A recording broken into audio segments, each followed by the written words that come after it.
next slide is about examples of corporations that strive to run innovation programs, the ones that you see succeed, and the ones that you saw fail. And what are your views on this? What are the main hurdles, the main challenges you see are the reason for those successes or failures? Well, I'm going to go back to what I was saying before with your outcome, right? Because some people might say, if your outcome is marketing, if you want to look cool to the rest of the world, but not really innovate, then is that a failure if you're not actually creating products? Because if your outcome is just to look cool, then not creating products is obviously a success, right?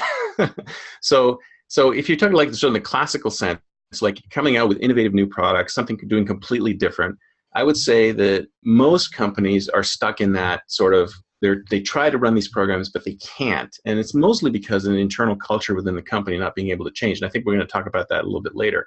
But if we talk about successful companies, these are the ones who are willing to completely change and uproot themselves from the ground up.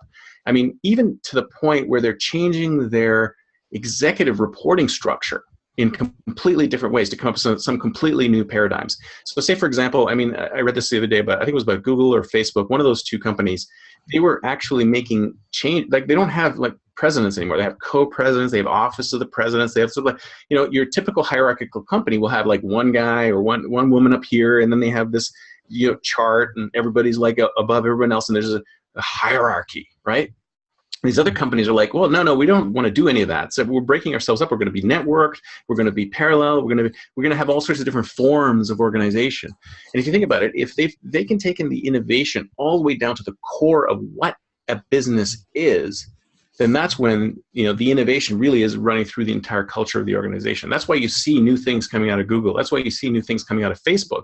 But if you look at Apple, you go, what's coming out of Apple? I mean, I know Apple seems to get to the top of that innovative company list all the time. But when you really think about it, what are they doing that's really disruptively innovative? They did the iPhone back in 2007, 2008, but everything since then has been an incremental change from that. And it's not just physical, it's like the software, the way it works, etc. If you have an iPhone 1 in your hand and an iPhone 6 in your hand, they work almost exactly the same. Where's the disruptive innovation in those two things?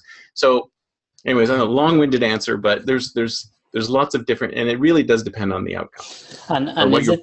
And then maybe to supplement here and see what you think. So is it also about basically being market orientated and be able to really bring ideas from outside, but also be able to challenge ourselves and say, let's invent a product that's going to disrupt us completely? Yeah, absolutely. I mean, you have to try and disrupt yourself. That's the ultimate. I mean, that's Clayton Christensen's lesson day one, is that other companies are going to come along and disrupt you. That is a given. A lot of companies are like, they have blinders on. They think, oh, we're so strong in this space. We have so much market share. There is no way we're going to be able, we'll just keep doing what we're doing and we'll be fine. And there's lots of companies that do that. They will say, we're going to get rid of our innovation initiative and we're just going to keep on doing what we're doing because we're doing great. And then all of a sudden one day there'll be an earthquake because there'll be like a tipping point. Maybe you've heard Malcolm Gladwell. It's like there'll be so many startups doing something in your space.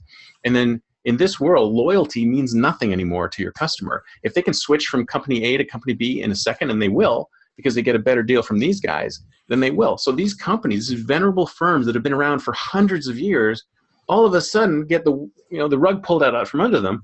And it's because they never even saw it coming. They didn't see the disruption when it was coming. Because I've been in meetings where people say, oh, let's not go there. Well, if you don't go there, then someone else will go there and you'll lose your customer base. So they really need to think about that.